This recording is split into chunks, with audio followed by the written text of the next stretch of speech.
buat kalian yang mungkin punya pengalaman yang sama seperti saya tetapi bingung ya, aku tuh sebenarnya kenapa, aku sakit apa, dan aku harus bagaimana. Nih, aku mau cerita seputar pengalamanku mengenai gangguan tiroid. Pertama kali harus tahu dulu apa itu tiroid.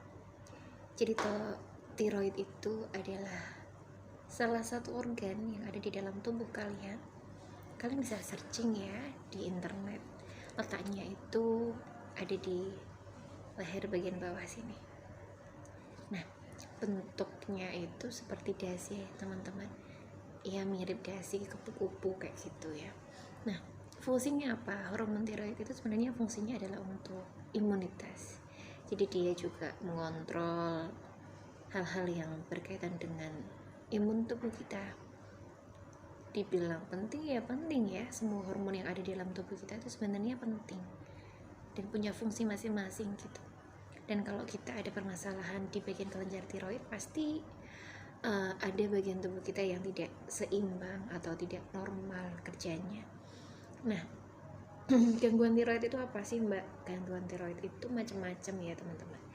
Setelah saya kena penyakit tiroid ini, saya baru tahu dan saya baru belajar bahwa ternyata di dalam sebuah organ tubuh itu nggak hanya bisa jadi satu penyakit gitu. Tiroid ini kan menghasilkan hormon ya teman-teman. Jadi tuh hormon yang kita hasilkan atau kita produksi dalam tubuh itu memang harus kadarnya normal. Kalau berlebihan tidak baik, kalau kurang juga tidak baik. Kok bisa berlebihan? Ya itu mungkin dari bisa dari konsumsi makanan, bisa juga dari faktor keturunan, macam-macam faktornya, dan itu tidak bisa dipastikan. Nah, jadi kelainan tiroid itu ada yang berupa kelainan hormon dan ada yang berupa kelainan bentuk, jadi bentuk organnya gitu ya teman-teman. Kalau kelainan hormon itu berarti produksinya, apakah produksi hormonnya kebanyakan, terlalu berlebihan, atau produksi hormonnya itu terlalu kurang gitu. Nah, jadi masalah nggak Mbak kalau produksinya kurang atau berlebihan? Iya, biasanya kalau terjadi kelebihan hormon itu bisa jadi hipertiroid ya, dan ciri-cirinya ada yang tremor, dada berdebar-debar kayak gitu ya. Itu nanti kamu bisa cari tahu ya ciri-cirinya apa. Nah, kalau kekurangan gimana Mbak?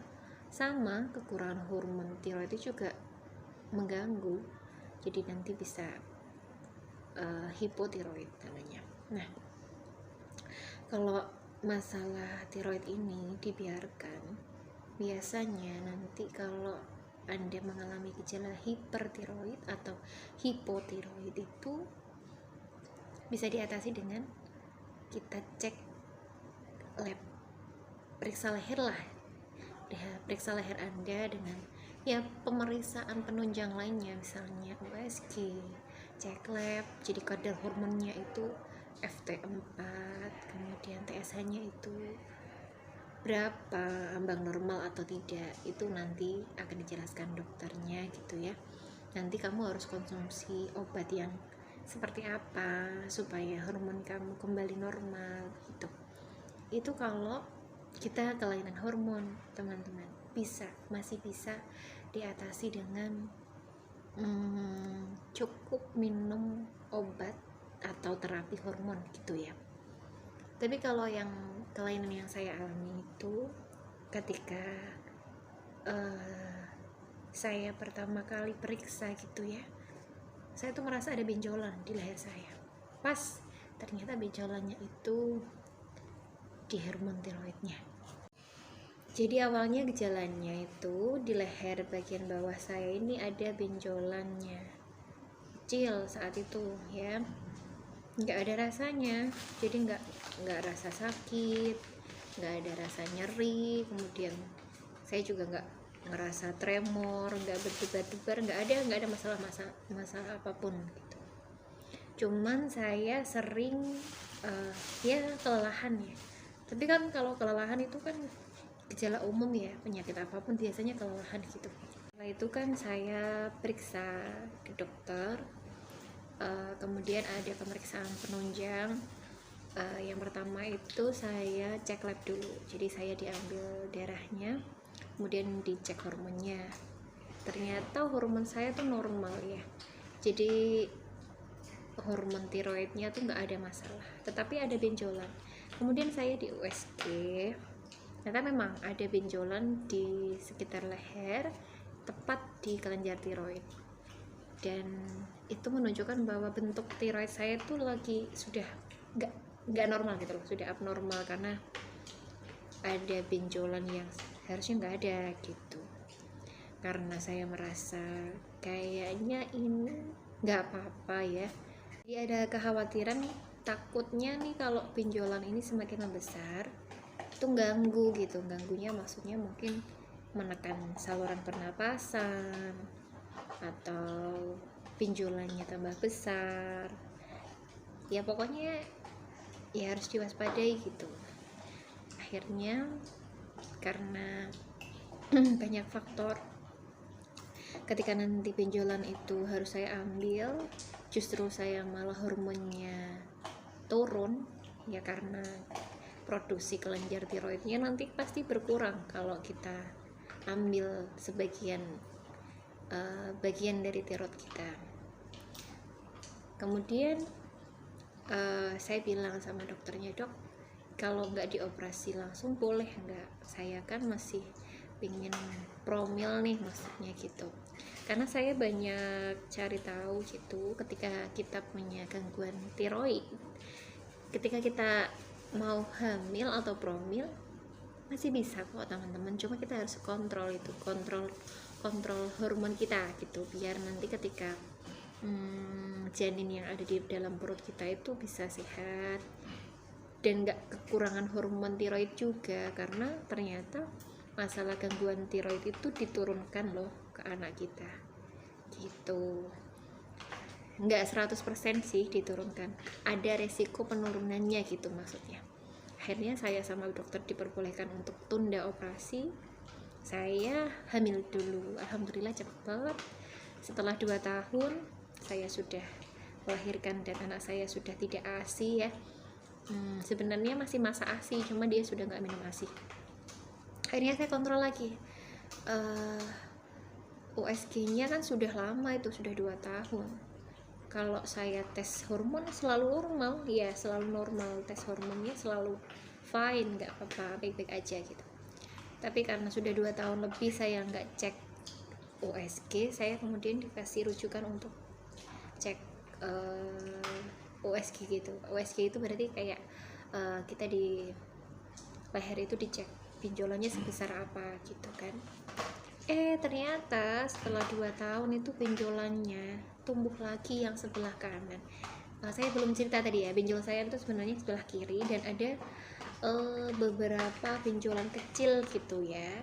Benjolan kecil-kecil masih belum tumbuh gitu, maksudnya masih kayak anakan-anakan benjolan begitu. Jadi saya kira ya, oh enggak apa-apa lah.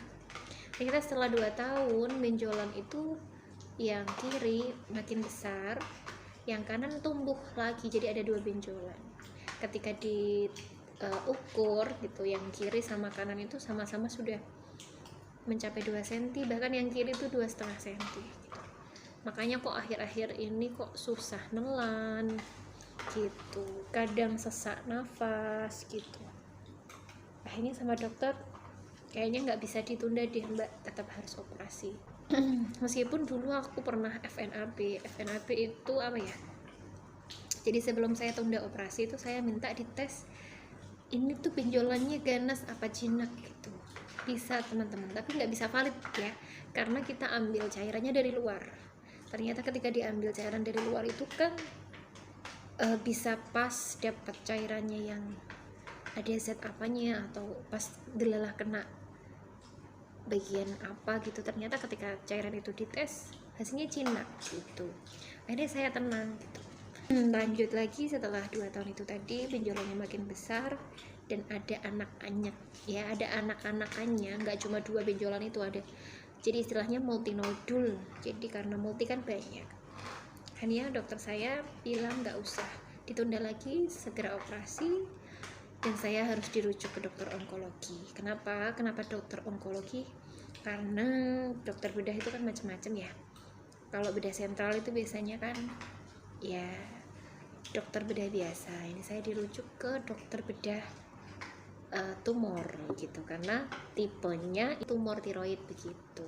Nah, dan harus tahu dong resikonya kalau diambil tuh gimana, apakah nanti bisa sembuh total atau ada efeknya. Segala tindakan yang kita lakukan secara medis pasti ada efeknya ya teman-teman, entah itu efeknya baik atau efeknya ya efek lain gitu. Nah ternyata efek baiknya alhamdulillah nanti kita nggak khawatir lagi tuh itu nanti benjolannya muncul lagi atau jadi ganas dan lain sebagainya, kan udah diambil. Tapi karena diambil dan dua-duanya kan aku di kanan dan kiri itu diambil semua organnya, aku nggak punya kelenjar tiroid lagi.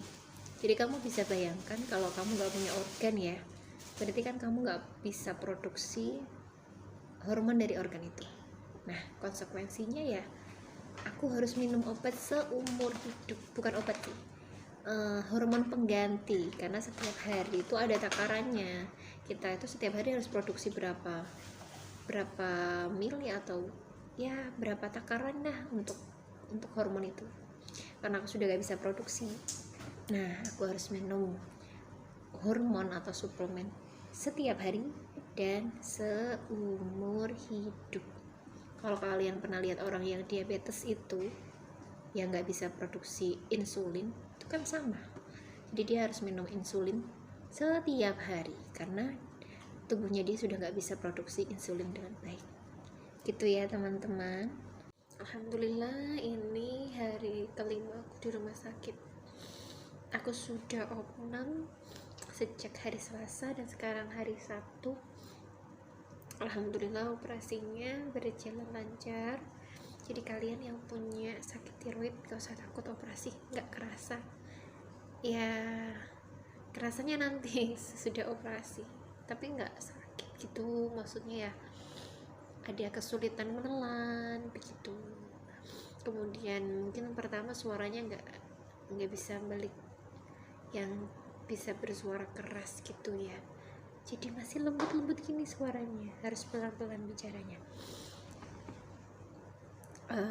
Terus kalau setelah operasi itu biasanya tuh dipasang selang ya, biar sisa darah yang dari dalam itu bisa tuntas gitu keluar. Tapi kebetulan kemarin aku setelah 2 hari itu selangnya copot sendiri, mungkin karena tak pakai buat ke kamar mandi, buat sholat gitu ya. Tapi it's okay, nggak apa-apa kata dokternya. Jadi tinggal pemulihan aja. Nah, alhamdulillahnya di sini rumah sakitnya bagus. Jadi nanti karena aku ini sudah diambil semua tiroidnya kanan dan kiri, langkah selanjutnya ya aku minum hormon tiap hari sampai seumur hidup. Gak apa-apa sih, yang namanya hidup jalanin aja, karena kita sudah gak bisa produksi hormon tiroid ya, solusinya minum hormon setiap hari. Dan PR-nya buat aku tuh minum obat tuh gak bisa ya, ini bukan obat sih, cuma hormon pengganti tapi bentuknya sama kayak obat tablet gitu. Tetap semangat buat kamu yang punya gejala tiroid, jangan ditunda, segera periksa.